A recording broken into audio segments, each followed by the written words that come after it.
여야의 정치 고수들과 함께 뉴스의 미래를 예측해보는 시간입니다. 뉴스 게임 예측의 달인 두 분 모셨어요. 경종 브라더스, 더불어민주당의 장경태 의원, 국민의힘의 김종혁 전 최고위원, 어서 오십시오. 네, 안녕하세요. 오시는 길은 괜찮았습니까? 비가 지금 좀 그쳤나요? 어떤가요?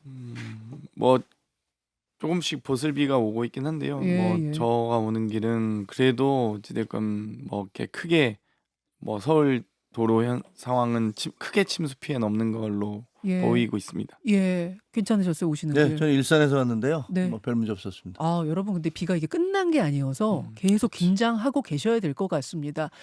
아, 이렇게 여기저기서 비가 부슬부슬 내리고 어떤 곳은 쏟아지고 이런 상황에서 정치권은 한쪽에선 인사청문회로 또 한쪽에서는 혁신안으로 어제 하루 종일 좀 술렁였는데요.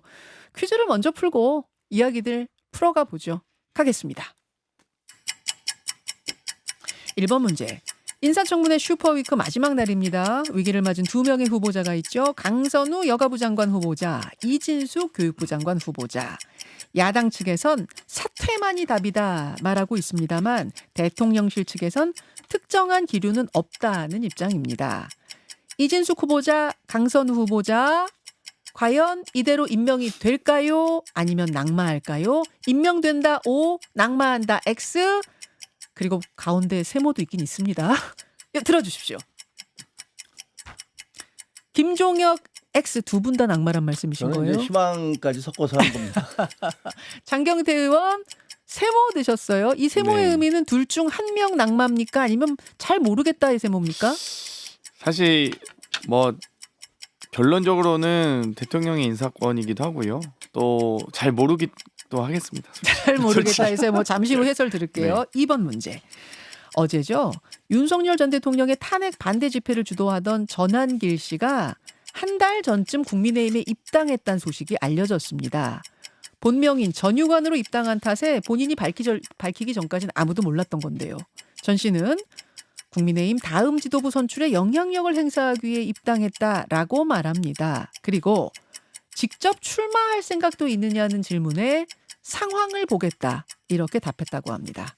그렇다면 전한길 씨, 국민의힘 전당대회에 당대표 혹은 최고위원으로 정말 출마를 할까요? 못할까요? 안 할까요? 들어주십시오. 장경태 의원 출마? 한다. 네. 김종혁 전 최고위원 출마? 할 가능성이 크죠. 두 분 다 오드셨어요. 잠시만요. 3번 문제. 국민의힘 윤희숙 혁신위원장 1차 인적쇄신의 대상으로 나경원, 윤상현, 장동혁, 송원석 네 사람을 지목했습니다. 여기에 대해 나경원 의원은 자해행위 멈춰라. 장동혁 의원은 오발탄이다. 맞받아쳤죠. 어제 비대위 참석 후 윤희숙 의원은 집단 문매를 맞았다. 요걸 이제 비속어로 표현을 했습니다. 지금 혁신의 동력이 좀 떨어지는 모양새인데 윤희숙 위원장과 이른바 나윤 장송 가운데 누가 먼저 물러날까요? 이런 질문을 또 이렇게 만들었네요. 장경태 의원님. 윤희숙 혁신위원장이 물러나겠죠. 윤희숙 혁신위원장 물러날 수밖에 없을 거다. 김종혁 전 최고위원님. 윤희숙 의원이 맞서기에는 친윤들이 너무 거대한 덩어리죠. 윤희숙 위원장이 물러날 수밖에 없을 거다. 두 분 다 같은 답 주셨어요. 그 다음 질문 가겠습니다. 그 다음 질문 4번 질문은 오세훈 시장 얘기네요. 내년으로 다가온 지방선거 정치권 안에선 이를 대비한 움직임이 벌써부터 보이고 있는데요. 오세훈 서울시장 3선 도전을 하겠냐는 질문을 최근에 받고 시민들이 어떤 평가를 해줄지 지켜보며 거취를 정하겠다 답했습니다. 과연 오세훈 시장 3선에 도전할까요? 안 할까요? 혹은 못할까요? 들어주십시오. 장경태 X, 김종혁. 잘 모르겠어요. 명태균한테 달려있겠죠. 명태균 사건의 향방에 달려있다. 그럴 것 같습니다. 알겠습니다. 여기까지 본격적으로 하나하나 해설 듣겠습니다. 먼저 인사청문회 얘기인데요. 강선우, 이진숙 두 후보자 어떤 의혹들이 있었는지 뭐 이걸 다시 정리하진 않을게요. 다 너무나 잘하시니까. 그럼에도 불구하고 이분들이 다 임명될 거냐? 아니면 낙마할 거냐? 낙마한다면 한 명이냐 두 명이냐? 아까 김종혁 최고는 둘 다 낙마?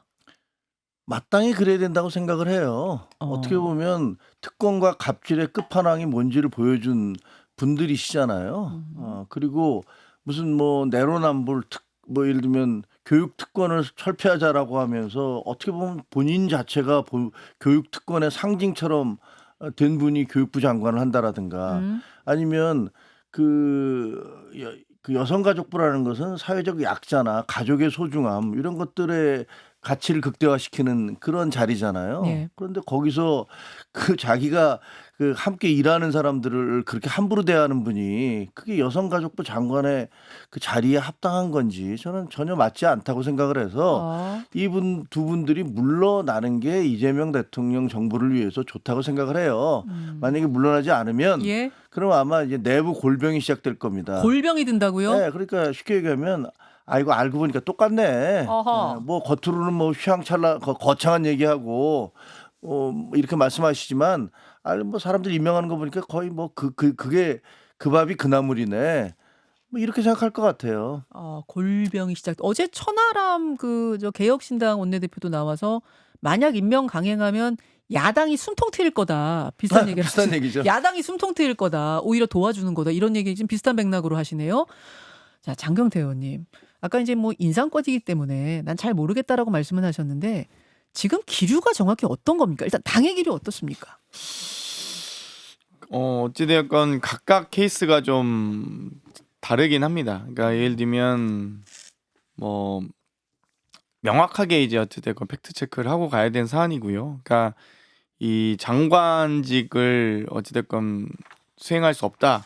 혹은 뭐 다른 이유로 낙마 소위 뭐 여러 경로가 있겠죠. 낙마 과정엔.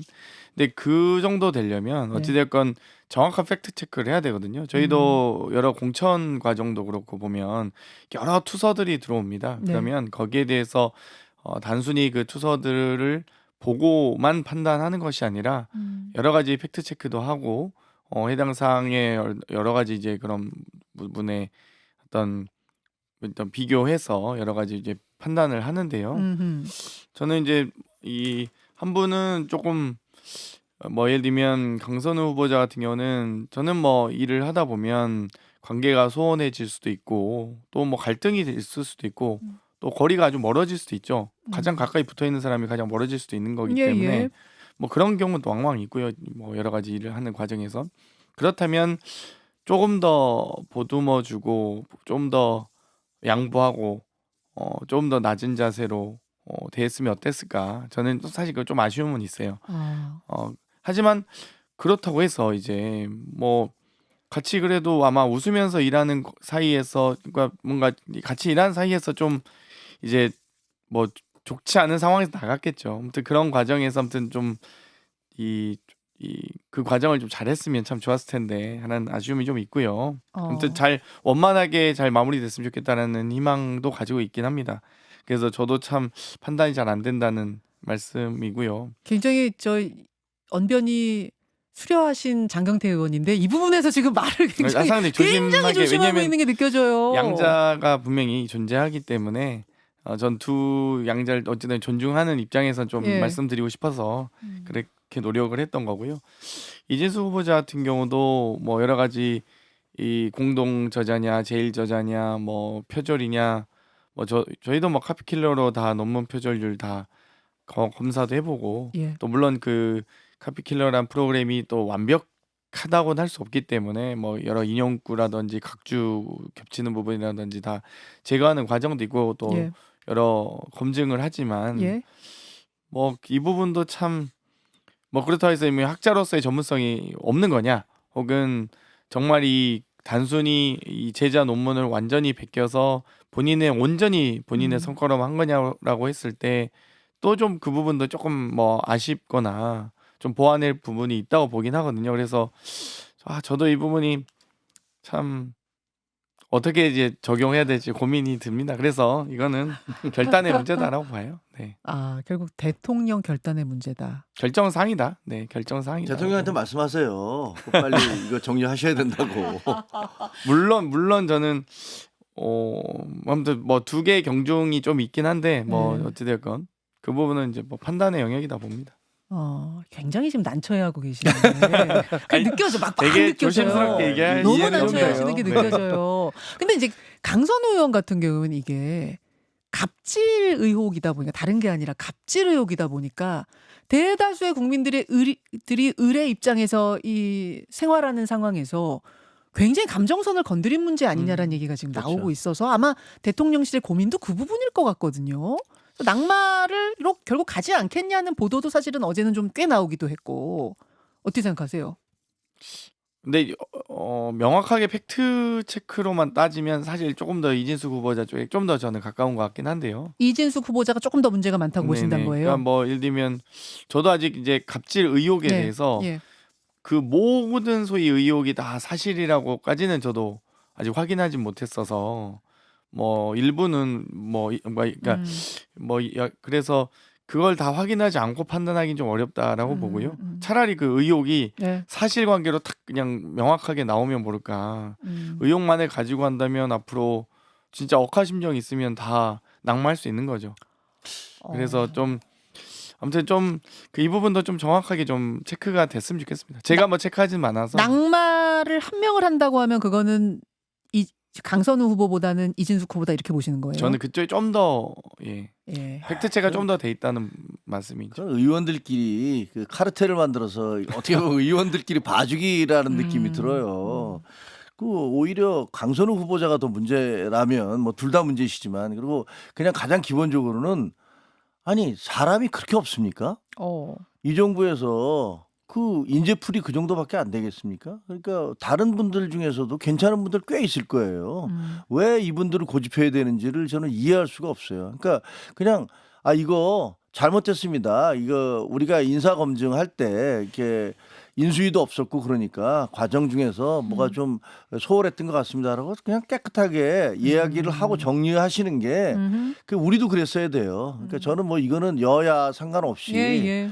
그 장관이라는 그 중차대한 임무를 수행하기 위해서는 그런 여야 의원, 비의원 이런 거 따지면 안 된다고 생각하거든요. 그러니까 국민들 입장에서 바라본다면 이분들 말고도 네. 대한민국의 그 자리에 가서 일할 분들 많습니다. 일각에서는 낙마 결심을 했는데, 그러니까 자진 사퇴 쪽으로 이제 정리하는 쪽으로 방향은 잡았는데 청문회가 다 끝나길 기다리는 건 아니냐, 일종의 뭐 방패막이처럼 이 후보자들 좀 남겨놓고 있는 건 아니냐, 뭐 이런 분석 기사도 나오는데 저는 거기 동의하는 공감하세요? 게 왜냐하면 그 어제 이제 아침에 대통령실에서 이거 지금 그 기류 변화 분위기 없다. 바뀐 예. 게 아니다라고 예. 했는데 만약에 그때 바뀐 거라면 오늘도 이제 청문회 하잖아요. 예. 그러면 뭐 야당이 기세가 올라서 더 공격을 할 거다, 더 밀어붙일 거다 이런 생각을 했을 수도 있죠. 그래서 도미노처럼 다른 사람도 더 넘어뜨리려고 할 테니까 사실 문제된 분들이 좀 있잖아요.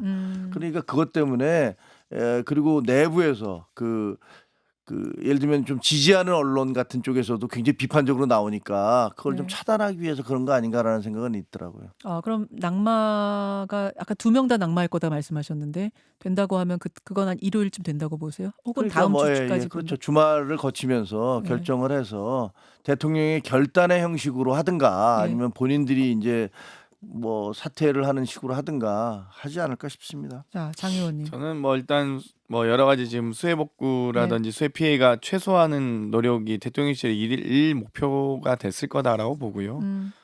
그 이후에 좀 그리고 당연히 모든 과정도 결국 숙려 기간이 필요한 거 아니겠습니까? 아무튼 그런 부분들까지 다 포함해서 종합적으로 판단하지 않을까 이렇게 생각합니다. 알겠습니다. 두고 보겠습니다. 이 두 인사의 임명이냐 낙마냐 이건 조금 더 두고 보기로 하고 국민의힘 이야기로 넘어가는데 오늘 퀴즈 중에도 국민의힘 얘기가 좀 많았어요. 어제 제가 앞에서 말씀드렸습니다. 폭탄이 2개가 같이 터졌거든요.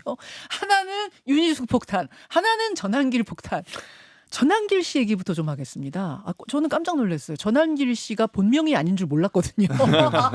그래서 깜짝 놀랐어요. 전유관 씨더라고요. 이 전유관 씨가 한 달 전에 온라인으로 이미 입당 원서 내고 당원이 된 사실을 아무도 몰랐던 거예요. 본인이 밝히기 전에는 아무도 몰랐던 거예요. 김정일 최고위원 모르셨죠? 몰랐죠, 당연히. 모르셨죠. 네, 전유관이라는 본명도 몰랐고.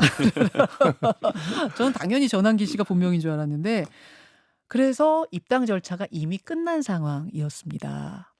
근데 이분이 그냥 입당을 한 게 아니라 내가 한 10만 명 정도 되는 나 같은 사람들을 같이 데리고 왔다. 요 얘기를 했고요. 또 왜 들어왔습니까 했더니 전당대회 영향력을 행사하려고 들어왔다.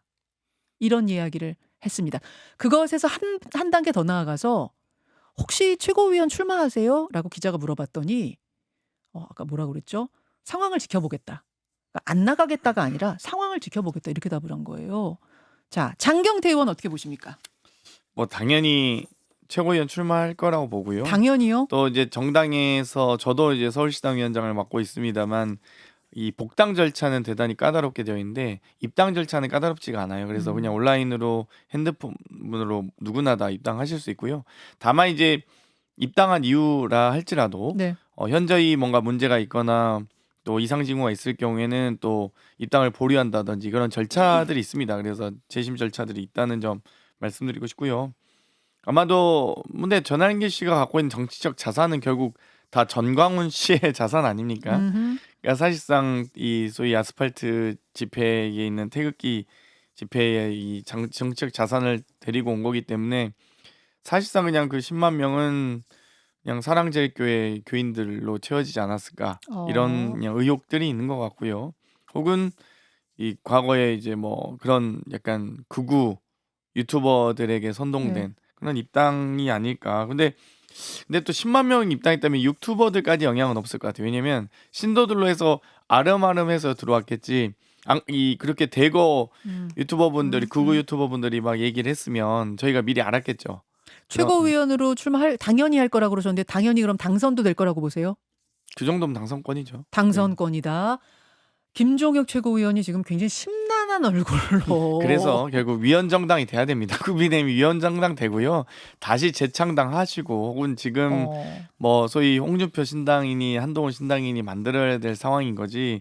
이제 국민의힘은 고쳤을 수 있는 상황이 아니다. 자, 장경태 의원의 코멘트는 그랬습니다. 허공을 바라보고 계시는 김종혁 최고위원은 지금 무슨 생각을 하고 계시는 걸까요? 그 극우 세력들의 국힘 침공 작전, 상륙 작전 뭐 이런 게 시작된 것 같아요. 이게 뭐 그 전유관 씨, 그러니까 전환길 씨만이 아니고 그 진짜 이해할 수 없는 게 우리 공화당에서 네. 국민의힘 입당 원서를 받고 있어요. 이중 당적 가질 수 있어요? 안 되죠, 불법이죠. 불법입니다. 걸러낼 수가 없어요, 근데? 길거리에서 네, 국힘 입당하세요. 뭐 네. 이런 잡아낼 수는 없죠. 행사 같은 현실적으로. 것들을 하고 있단 말이에요. 그리고 무슨 뭐 자기들 어허. 그 사이트 같은 데 보면 그런 걸 권장하는 그런 글들이 올라오고 있어요. 그리고 제가 보기에는 이제 그걸 보면 네. 이제 전환길도 들어오고 네. 그다음에 우리 공화당 조원진 씨도 자기 입당하겠다고 그러고 이 정광훈 목사만 들어오면 이제 완전하게 이제 우리 당은 그 극우들의 놀이터가 되겠구나. 상륙작전 완성? 네, 뭐 그런 생각이 들더라고요. 굉장히 걱정이 돼요. 그리고 일부에서는요, 우리 이 사람들이 뭐 우리 당인지 자통당인지 모르겠어요. 이중국적을 알 수 없으니까 뭐 페북 네. 같은데 올라오는 거 보면 네. 극우가 어때서 그리고 뭐 야 한동훈이보다 나아 뭐 이런 얘기들 막 올라와요. 그런 거 보면 이제 시작이 되는구나. 우리가 우려했던 일들이 시작되는구나. 그 윤석열 전 대통령이 길거리로 아스팔트로 그 극우 세력들을 끌어내면서 네. 자기 자신을 방어하기 위해서 네. 그 애국 시민이라고 호칭을 하면서 부정선거를 얘기를 하고 이런 주장을 할 때부터 결국은 이거 이렇게 되면 글로 갈 수밖에 없는데 아하. 라고 예상을 했는데 뭐 그 길로 가고 있는 것 같아요. 그러니까 우리 당의 자생력이 이제 시험 단계에 들어선 거예요. 우리가 이 사람들을 얼마나 걸러낼 수 있느냐. 그리고 건강한 우리 당원들의 어떤 목소리가 얼마나 반영될 수 있느냐. 이 시험대에 오른 거고 이게 안 되면 정말로 만약에 우리가 극우 정당으로 간다면 유럽의 극우 정당들하고 비슷한 거잖아요. 근데 걱정은 당 지도부가 네. 그냥 어차피 개혁이니 쇄신이니 해봤자 맨날 친유 나오시고 우리들 뭐 다 물러나라는 소리 하니까 그냥 차라리 그쪽으로 가자라고 생각한 게 아닌가라는 걱정이 돼요. 혹시 몰래 입당이 아니라 알면서 교감하면서 입당한 건 아닌가라는 의심이 있단 말씀이세요? 그러니까 뭐 그분들이 뭐 들어오는 것까지 교감을 했는지 모르지만 일단 예. 그것을 현실로 받아들이고 예. 그다음에 지금 뭐 윤상현 씨가 예. 그 윤상현 의원이 전한길 씨나 극우 유튜버들을 불러서 리셋 코리아라는 세미나를 한 거나 장동혁 의원이 전한길 씨를 불러서 예. 세미나를 한 거나 그리고 그 장소에 첫 번째 장소에 당 지도부가 대거 간 거나 예. 이런 걸 보면 아 이게 뭐지? 라는 생각들. 이게 과연 정말 우연이겠는가? 우연히 착착착착 다 겹친 게 아닐 수도 있다. 미필적 아니다. 고의 같은 느낌이 들어요. 미필적 고의처럼 뭐 의도적으로 우리가 당을 그쪽으로 가겠다라는 게 아니라 뭐 그렇게 간들 그게 뭐가 문제야. 어쩔 수 없는 거 아니야? 라는 식으로 끌려가고 있는 게 아닌가. 자, 최고위원 될 거라고 보십니까? 나갈 거라고 보십니까? 최고위원뿐만이 아니라 잘못하면요. 네. 그 주변에 있는 사람들이 막 부추길 수 있어요. 야, 왜 최고위원이야? 당대표로 나가. 당대표해라. 야, 나가도 되든 안 되든 일단 나가봐. 라고 얘기할 수도 있어서 그러니까 어떻게 보면 목표 자체가 당을 장악하는 건데 꼭 당 대표가 된다고 장악하는 건 아니고 네. 어찌 보면 자기들의 목소리를 계속 주장할 수 있는 스테이지 무대를 만들어 놓는 거잖아요. 네. 그래서 어떤 일을 할지는 잘 모르겠어요. 근데 이게 에스컬레이터가 돼서 논의가 되면 될수록 점점 더 과감해지고 점점 더 적극적으로 나설 거라고 생각을 해요. 전한길 씨가 전유관 씨가 출마하면은 한동훈 대표도 나올 수밖에 없는 상황 되는 거 아니에요? 왜요? 아니 그걸 지켜만 보고 있습니까? 이제 이런 얘기가 나올 거 아니에요. 지지자들 사이에서. 잘 모르겠습니다. 그거는 뭐 어떻게 보면 난장판이잖아요, 지금. 난장판인데 이게 만든 건지 잘 모르겠습니다. 참 너무 좀 대원님. 슬프고요. 그러니까 그래도 건강한 보수 정당이 음. 있는 게 매우 중요한데 이렇게 국민의힘이라는 전통 보수 정당이 자유통일당에게 먹히는 듯한 모습을 보이고 있는 게 참 안타깝고요. 그러니까 저는 솔직히 이제 좀 더 객관적으로 전략적으로 말씀드리면 네. 소위 친윤 의원들이 본인들이 가진 지지에 비해서 너무 많은 의석을 갖고 있다고 생각해요. 그러니까 지금 한 107석, 8석 정도인가요? 107석 정도 중에 네. 지역구가 90석 정도인데 그 중에 영남이 60석이에요. 네. 그러니까 그냥 그 60석만 계속 유지하면 주구장창 국민의힘의 헤게모니 또 원내대표 선거를 이길 수 있는데 심지어 지지는 그거에 못 미치거든요. 그러니까 국민의힘 내에도 건강하고 좀 상식적인 보수 지지층이 있거든요. 네. 근데 그분들로는 유지가 안 돼. 그러니까 그분들이 어찌되건 분명히 존재하기 때문에 친윤 소위 세력이 유지가 안 되는 거죠. 그 정도의 지지를 받는 지금 대표 주자도 안 보이고 그러다 보니까 소위 친윤 플러스 극우의 어떤 이 합동 작전인 거죠. 고립화 전략이고 그렇게 이제 다수를 형성해서 당권을 쥐려고 하는 게 아닌가라고 생각하고 거의 20만 명 당원 정도면 전 충분히 당권 질 거라고 봅니다. 자, 이런 이제 국민의힘 상황 속에서 두 번째 폭탄이 윤희숙 혁신위원장이 던진 폭탄이었습니다. 이게 좋은 폭탄인지 나쁜 폭탄인지 요거는 생각하기에 따라 좀 다른 것 같아요. 윤희숙 혁신위원장은 반드시 이런 것이 필요하다. 즉 나윤 장송 네 사람 거취 밝혀라. 그리고 개파 같은 거 뭐 친한계든 친윤계든 이제 개파 정치하지 말아라. 이런 것들을 던졌거든요. 그때 이제 당이 막 난리가 난 건데 이거는 김종혁 전 최고위원 얘기를 좀 들어봐야 될 것 같아요. 나윤 장송 혁신에 대해서는 일단 인적 쇄신에 대해서 동의하시죠? 당연히 동의하죠. 동의하시죠? 그런데 이제 개파도 하지 말아라. 친윤만 하지 않는 게 아니라 친한도 하지 말아라. 언더 친윤뿐만 아니라 언더 73도 안 된다. 이게 이제 윤희숙 혁신위원장 얘기였거든요. 그건 논리적으로 말이 안 되고요. 언더 73은 그냥 유튜브 사이트잖아요. 네. 그리고 거기에 있는 분들이 박상수, 뭐 김준호 이런 분들은 당협위원장도 아니에요. 근데 그분들이 하는 사이트를 그걸 개파라고 얘기하면 우리가 개파라면 당내에 무슨 의원들이 모여서 움직이고 집단 행동을 하고 이런 게 개파잖아요. 예. 그리고 또 하나는 한쪽은 비상계엄이나 탄핵에 대해서 잘못된 주장을 하고 계신 분들이고 어허. 다른 쪽은 그게 잘못됐다고 얘기하다 쫓겨난 사람들인데 두 개를 옳고 그름에 있어서 예를 들면 어떤 사람은 폭력을 행사하고 어떤 사람은 그걸 방어를 하는 사람들인데 그 둘 다 너희들은 싸웠으니까 똑같이 나쁜 사람이야라고 얘기하면 말이 안 되는 거잖아요. 누가 가해자고 누가 피해자인지, 누가 국가를 제대로 잘못된 방향으로 끌고 가고 거기에 잘못됐다고 외치는 건지를 두 개를 그냥 뭉뚱그려서 다 개파니까 나빠라고 얘기하는 건 논리적으로 말이 안 되는 거고요. 이 지금 당에서 윤희숙 위원장 이 얘기 나온 건 제가 예. 듣기에는 예. 그 이번 주 초에 예. 그 송원석 원내대표가 여성 의원들하고 만나서 예. 이번 주 일요일 날 그 혁신위 안을 정리를 하고 그 사실상 혁신위를 이제 문 닫겠다라는 식의 얘기를 한 거예요. 여성 의원들 만나서요? 여성 의원들 만났을 때 그 얘기를 그런 얘기를 했대요? 네, 그런 얘기를 했다고 그러더라고요. 그래서 일요일 날 의총에서 다 예. 결정하겠다. 뭐 전대도 그렇고 뭣도 그렇고 혁신안도 예. 다 거기서 정리하겠다라고 그러니까 끝내겠다? 그 얘기는 사실상 끝내겠다는 얘기잖아요. 그러면 혁신이 만들어놓은지 열흘도 안 돼서 이게 문 닫겠다는 얘기니까.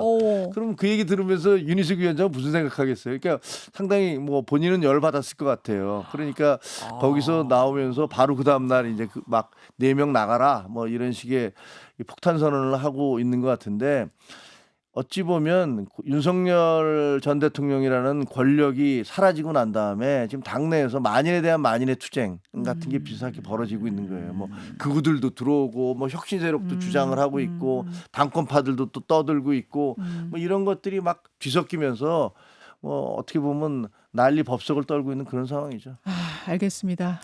여기까지 상황 오늘 좀 들어야 짧게만. 장효태 의원님. 저는 짧게. 아무튼 이 나윤장동 내부 나윤장송? 장송 네 장동인 장송 네 분의 이 공통점은 뭘까 생각해봤는데 민족 대표 33인은 들어봤어도 관저 대표 44인에 다 참석하신 네 분이더라고요. 아마 그런 점으로 네 분을 묶은 게 아닌가라는 말씀 꼭 드리고 싶었습니다.